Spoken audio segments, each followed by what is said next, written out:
ನಮಸ್ಕಾರ. ಸುವರ್ಣ ನ್ಯೂಸ್ನ ಈ ವಿಶೇಷ ಕಾರ್ಯಕ್ರಮಕ್ಕೆ ತಮಗೆಲ್ಲ ಆದರದ ಸ್ವಾಗತ. ನಾನು ರಂಗನಾಥ್ ಭಾರದ್ವಾಜ್. ಬಹಳಷ್ಟು ಜನರಿಗೆ ಮಕ್ಕಳು ಮರಿ ಅನ್ನುವಂಥದ್ದು ಆಗೋದೇ ಇಲ್ಲ. ಅದಕ್ಕೆ ಕಾರಣಗಳು ಕೆಲವು ಗೊತ್ತಾಗುತ್ತವೆ, ಕೆಲವು ಕಾರಣಗಳು ಕೊನೆಯ ತನಕ ಗೊತ್ತಾಗೋದಿಲ್ಲ.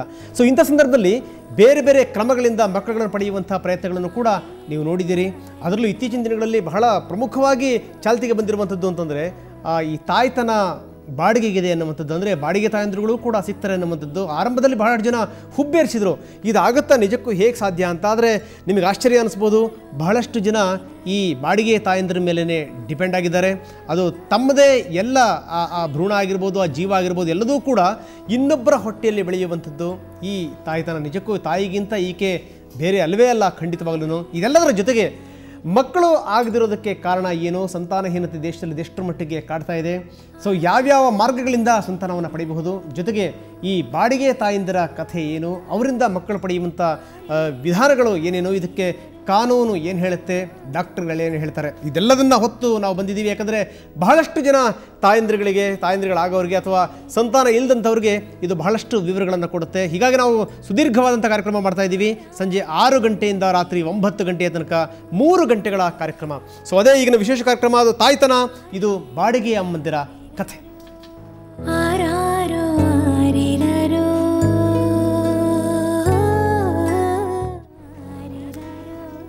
ಬರೀ ಇದ್ರ ಬಗ್ಗೆ ಮಾತಾಡೋಣ. ತಜ್ಞರಿದ್ದಾರೆ, ತಜ್ಞ ವೈದ್ಯರಿದ್ದಾರೆ, ಜೊತೆಗೆ ಬಾಡಿಗೆ ತಾಯಂದಿರಿದ್ದಾರೆ. ಕೇವಲ ಬಾಡಿಗೆ ತಾಯಂದಿರು ಮಾತ್ರ ಅಲ್ಲ, ವೀರ್ಯ ದಾನ ಮಾಡುವಂಥವರು, ಜೊತೆಗೆ ಅಂಡಾಣವನ್ನು ದಾನ ಮಾಡುವಂಥವರು, ಸೊ ಅಂಥವರು ಕೂಡ ನಮ್ಮ ಜೊತೆಗಿದ್ದಾರೆ. ಅದೆಲ್ಲದರ ವಿವರಗಳನ್ನು ನಿಮ್ಮ ಮುಂದಿಡ್ತೀವಿ. ಆದರೆ ಅದಕ್ಕಿಂತ ಮೊದಲು ಒಂದಷ್ಟು ಅಂಕಿಅಂಶಗಳನ್ನು ನಾವು ನೋಡಲೇಬೇಕು. ದೇಶದಲ್ಲಿ ಎಷ್ಟರ ಮಟ್ಟಿಗೆ ಈ ಸಂತಾನಹೀನತೆ ಅನ್ನುವಂಥದ್ದು ಕಾಡ್ತಾ ಇದೆ, ಇನ್ಫರ್ಟಿಲಿಟಿ ಕಾಡ್ತಾ ಇದೆ, ಅದಕ್ಕೆ ಕಾರಣಗಳೇನು, ಬನ್ನಿ ಒಂದು ವರದಿ ನೋಡೋಣ.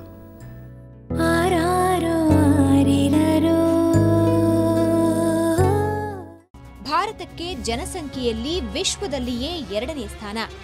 ಇನ್ನು ಕೆಲವೇ ವರ್ಷಗಳಲ್ಲಿ ಮೊದಲ ಸ್ಥಾನಕ್ಕೂ ಏರಲಿದ್ದೇವೆ. ವಿಪರ್ಯಾಸವೆಂದರೆ ಇದೀಗ ಭಾರತದಲ್ಲಿ ಸಂತಾನಹೀನತೆಯ ಸಮಸ್ಯೆ ನಿಧಾನವಾಗಿ ಸ್ಫೋಟಗೊಳ್ಳುತ್ತಿದೆ. ಸಮೀಕ್ಷೆ ಹೇಳುವ ಪ್ರಕಾರ ಭಾರತದಲ್ಲಿ ಇದೀಗ 20% ಸಂತಾನಹೀನತೆ ಸಮಸ್ಯೆ ಕಾಡ್ತಿದೆ. ಅಂದ್ರೆ ಒಂದು ಊರಿನ 100 ಮನೆ ಇದ್ರೆ 20 ಮನೆಗಳಲ್ಲಿ ಮಕ್ಕಳ ನಗುವೇ ಇಲ್ಲ.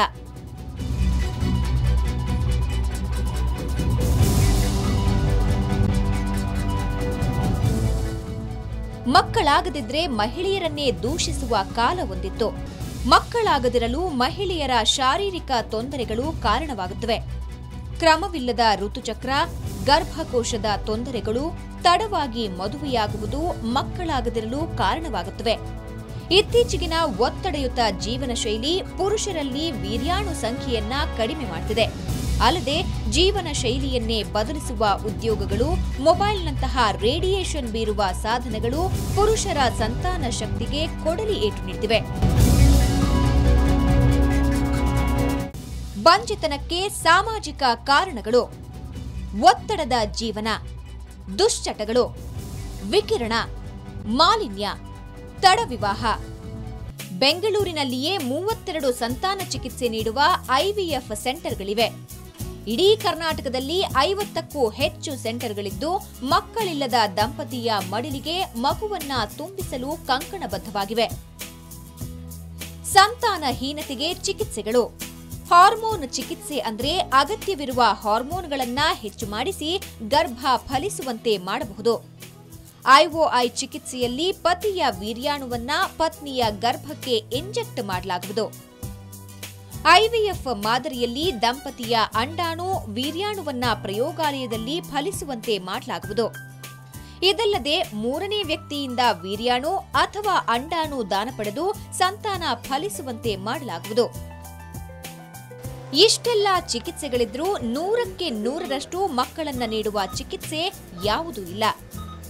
ಇಂಥ ಚಿಕಿತ್ಸೆಗಳನ್ನ ಮಾಡಿಸಿಯೂ ಮಕ್ಕಳಾಗದಿದ್ರೆ ಅಂತಹ ದಂಪತಿಗಳ ಜೀವನದಲ್ಲೂ ಇದೀಗ ನಗು ಅರಳಿಸುವ ಚಿಕಿತ್ಸೆ ಲಭ್ಯವಾಗ್ತಿದೆ. ಅದುವೇ ಬದಲಿ ತಾಯಿ ಅಥವಾ ಬಾಡಿಗೆ ತಾಯಿ ಮೂಲಕ ತಮ್ಮದೇ ಮಗುವನ್ನ ಪಡೆಯೋದು. ರಜನಿ MG, ಸುವರ್ಣ ನ್ಯೂಸ್.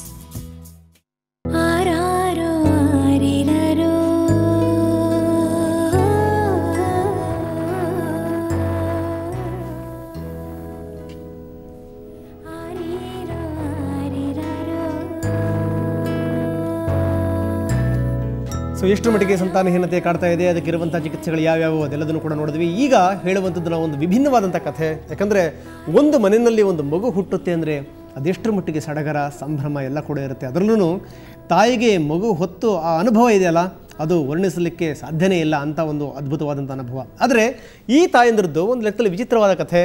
ಈ ತಾಯಂದ್ರ ಹೊಟ್ಟೆನಲ್ಲಿ ಮಗು ಇದೆ, ಆದರೆ ಮಗು ಅವ್ರದ್ದಲ್ಲ, ಅದಕ್ಕೂ ಮಗುಗೂ ಸಂಬಂಧವೇ ಇಲ್ಲ. ಜೊತೆಗೇನು ಅಂದರೆ ಮಗುವನ್ನು ಹೆತ್ತು ಮಗುವಿನ ಮುಖ ನೋಡ್ದಂಗೆ ಇವರು ಹೋಗಬೇಕು ಅಂತ ಇದು ಈ ವಿಚಾರ ಅವ್ರಿಗೆ ಗೊತ್ತಿದ್ದೂ ಕೂಡ ಗೊತ್ತಿರುತ್ತೆ. ಅವರ ಮನಸ್ಸಲ್ಲಿ ಒಂದು ಭಾವನೆ ಇರುತ್ತೆ, ನಾನು ಮಾಡ್ತಿರುವಂಥದ್ದೊಂದು ಮಹಾನ್ ಕೆಲಸ. ಅದು ತಂದೆ ತಾಯಿಗಳು ಅಂದರೆ ಯಾರು ನಿಜಕ್ಕೂ ಮಕ್ಕಳುಗಳನ್ನು ಹೆರಲಿಕ್ಕೆ ಸಾಧ್ಯ ಇಲ್ವೋ ಅಂಥವರಿಗೆ ನಾನು ಸಂತಾನ ಭಾಗ್ಯವನ್ನು ಕೊಡ್ತಾ ಇದ್ದೀನಿ ಅನ್ನುವಂಥದ್ದು, ಅಂದರೆ ಮಗುವನ್ನು ಹೆತ್ತು ಕೊಡ್ತಾ ಇದ್ದೀನಿ ಅನ್ನುವಂಥ ಒಂದು ದೊಡ್ಡ ಕಥೆ. ನಿಜಕ್ಕೂ ಒಂದು ಮನಮಿಡಿಯುವಂಥ ಕಥೆ ಇದು. ಹಾಗಾದರೆ ಬಾಡಿಗೆ ತಾಯಂದಿರ ಕಥೆ ಏನು ನೋಡಿ.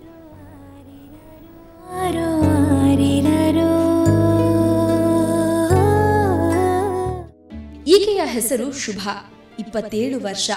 ಹೊಟ್ಟೆಯಲ್ಲಿ 6 ತಿಂಗಳ ಮಗು ಇದೆ. ಆದರೆ ಆ ಮಗು ಗಂಡು ಹೆಣ್ಣು ಅನ್ನೋ ಸಹಜ ಕುತೂಹಲ ಈಕೆಗಿಲ್ಲ. ಅದು ಬೆಳ್ಳಗಿದೆಯಾ ಕಪ್ಪಗಿದೆಯಾ ಎಂಬ ಯೋಚನೆಯೂ ಇಲ್ಲ. ಅಷ್ಟಕ್ಕೂ ಆ ಮಗುವಿನ ಕುರಿತು ಯಾವುದೇ ನಿರೀಕ್ಷೆಗಳಿಲ್ಲ. ಯಾಕೆಂದ್ರೆ ಈ ಮಗು ಆಕೆಯದಲ್ಲ. ಈಕೆಯ ಹೊಟ್ಟೆಯಲ್ಲಿರುವ ಮಗುವಿನ ತಾಯಿ ಯಾರೋ ತಂದೆ ಯಾರೋ. ಶುಭ ಕೇವಲ ಮಗುವನ್ನ ಹೆತ್ತು ಕೊಡುವವಳು. ಮಕ್ಕಳಿಲ್ಲದ ದಂಪತಿಗೆ 10 ತಿಂಗಳ ಕಾಲ ತನ್ನ ಗರ್ಭವನ್ನ ದಾನ ನೀಡುವ ದಯಾಮಯಿ. ಹಾಗಂತ ಈ ಕೆಲಸವನ್ನ ಪುಕ್ಕಟ್ಟೆ ಮಾಡುತ್ತಿಲ್ಲ, ಹಣ ತೆಗೆದುಕೊಳ್ತಾಳೆ. ಆದ್ರೆ ಅದು ಶೋಕಿಗಲ್ಲ. ತನ್ನದೇ ಮಗುವಿನ ಪಾಲನೆ ಪೋಷಣೆಗಾಗಿ ಮತ್ತೊಂದು ಮಗುವನ್ನ ಬಾಡಿಗೆಗೆ ಹಡೆಯಲು ತಯಾರಾಗಿದ್ದಾಳೆ ಶುಭ. ನನಗೆ ಮೇಡಮ್ ಮನೆಯಲ್ಲಿ ತುಂಬ ಕಷ್ಟ ಇತ್ತು. ಬಟ್ ನನಗೆ ಡೈವರ್ಸ್ ಆಗಿದೆ. ಮಗು ಒಂದು 7 ಇಯರ್ಸ್ ಮಗು ಇದ್ದಾನೆ. ಅವನಿಗೆ ಸ್ಕೂಲಿಗೆ ಕಳಿಸ್ಕೊಂಡು ಮನೆ ಜೀವನ ಮಾಡಿಕೊಂಡು ಬಾಡಿಗೆ ಕಟ್ಟಲಿಕ್ಕೆ ಬ್ಯಾಂಗ್ಳೂರಲ್ಲಿ ತುಂಬಾ ಕಷ್ಟ. ಅದನ್ನು ಮಾಡಿಬಿಟ್ಟು ನಮಗೆ ಇನ್ನೇನು ನೆಮ್ಮದಿಲಿರಬೇಕು ಅಂದ್ರೂ ಕಷ್ಟನೇ. ಹಾಗಾಗಿಬಿಟ್ಟು ಟಿ ವಿ ನ್ಯೂಸ್ ಇದರಲ್ಲಿ ಪ್ರೋಗ್ರಾಮಲ್ಲಿ ಸರ್ ಪ್ರೋಗ್ರಾಮ್ ನೋಡ್ದು ಮತ್ತು ಅದನ್ನು ನೋಡ್ಕೊಂಬಿಟ್ಟು ಅವ್ರ ನಂಬರ್ ತೊಗೊಂಡು ಮಹಾಲಕ್ಷ್ಮಿ ಲೇಔಟಿಗೆ ಬಂದು ಅವ್ರನ್ನ ಕಾಂಟ್ಯಾಕ್ಟ್ ಮಾಡಿ ಒಂದು 6 ಮಂತ್ಸ್ ಮೇಲೆ ಸರ್ವಿಗೇಟ್ ಮದರ್ ಆದರೆ ನಮ್ಮ ಪ್ರಾಬ್ಲಮ್ ಸಾಲ್ವ್ ಆಗುತ್ತೆ ಅನ್ನಿಸ್ತು. ಸರ್ ನಾನು ಬರ್ತೀನಿ, ನಿಮ್ಮಲ್ಲಿ ಬಂದುಬಿಟ್ಟು ಮಾತಾಡಿ ಸರ್ವಿಗೇಟ್ ಮದರ್ ಆಗ್ತೀನಿ ಅಂತ ಹೇಳಿದೆ.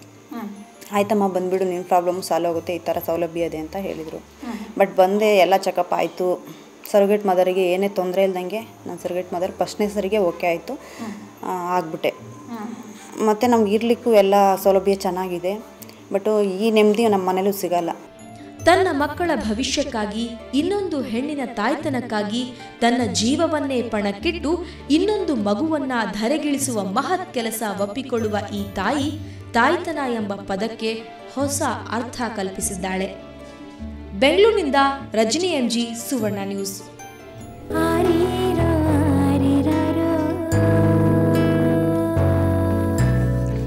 ಸೊ ಬಾಡಿಗೆ ಮಂದಿರ ಕಥೆಯನ್ನು ಕೇಳಿದ್ರಿ. ಸೊ ಇದಕ್ಕೆ ಸಂಬಂಧಪಟ್ಟಾಗ ಮಾತಾಡೋಣ ಬನ್ನಿ. ಗುರುಮೂರ್ತಿ ನಮ್ಮ ಜೊತೆಗಿದ್ದಾರೆ. ಸೃಷ್ಟಿ ಗ್ಲೋಬಲ್ ಮತ್ತು ಗ್ಲೋಬಲ್ ಮೆಡಿಕೇರ್ ಆ್ಯಂಡ್ ರಿಸರ್ಚ್ ಫೌಂಡೇಶನ್ನ ಸ್ಥಾಪಕರು. ಗುರುಮೂರ್ತಿಗಳೇ, ಕಾರ್ಯಕ್ರಮಕ್ಕೆ ತಮಗೆ ಸ್ವಾಗತ. ನಮಸ್ಕಾರ. ಮತ್ತೊಬ್ಬರು ಡಾಕ್ಟರ್ ಪದ್ಮಿನಿ ಪ್ರಸಾದ್, ನಿಮಗೆಲ್ಲ ಪರಿಚಿತರು, ಖ್ಯಾತ ಸ್ತ್ರೀರೋಗ ತಜ್ಞೆ, ಜೊತೆಗೆ ಲೈಂಗಿಕ ತಜ್ಞೆ ಕೂಡ ಹೌದು. ಡಾಕ್ಟರ್ ಪದ್ಮಿನಿ ಅವರು ತಮಗೂ ಕೂಡ ಕಾರ್ಯಕ್ರಮಕ್ಕೆ ಸ್ವಾಗತ. ನನ್ನ ಎಡಭಾಗದಲ್ಲಿದ್ದಾರೆ ಅನಿಲ್ ಕುಮಾರ್, ಬಾಡಿಗೆ ತಾಯಿ ಲಲಿತಾ ಏನಿದ್ದಾರೆ, ಲಲಿತಾ ಅವರ ಪತಿ ಅನಿಲ್, ತಮಗೂ ಕೂಡ ಕಾರ್ಯಕ್ರಮಕ್ಕೆ ಸ್ವಾಗತ. ಅವರ ಪತ್ನಿ ಮತ್ತು ಬಾಡಿಗೆ ತಾಯಿ ಲಲಿತಾ ಇದ್ದಾರೆ, ಲಲಿತಾ ಅವರು ತಮಗೂ ಕೂಡ ಕಾರ್ಯಕ್ರಮಕ್ಕೆ ಸ್ವಾಗತ. ಮತ್ತೊಬ್ಬರಿದ್ದಾರೆ ಆಶಾ ಅವರು, ಆಶಾ ಮೇಡಮ್, ತಮಗೂ ಕೂಡ ಕಾರ್ಯಕ್ರಮಕ್ಕೆ ಸ್ವಾಗತ. ಮತ್ತೊಬ್ಬರಿದ್ದಾರೆ ಶುಭ, ತಮಗೂ ಕೂಡ ಕಾರ್ಯಕ್ರಮಕ್ಕೆ ಸ್ವಾಗತ. ಇವರು ಎಲ್ಲರೂ ಕೂಡ ಬಾಡಿಗೆ ತಾಯಂದಿರು. ಜೊತೆಗೇನು ಅಂತಂದರೆ ಮೀನಾಕ್ಷಿ ನಮ್ಮ ಜೊತೆಗಿದ್ದಾರೆ, ಸೃಷ್ಟಿ ಸಂಸ್ಥೆಯ ವ್ಯವಸ್ಥಾಪಕಿ. ಮೀನಾಕ್ಷಿ ಅವರೇ, ತಮಗೂ ಕೂಡ ಕಾರ್ಯಕ್ರಮಕ್ಕೆ ಸ್ವಾಗತ. ಸೊ ನಿಮ್ಮೆಲ್ಲರ ಜೊತೆಗೆ ನಾನು ಚರ್ಚೆ ಮಾಡ್ತೀನಿ. ಅದಕ್ಕಿಂತ ಮತ್ತೊಂದು ಪುಟ್ಟ ವಿರಾಮ ತಗೊಳ್ಳೋಣ.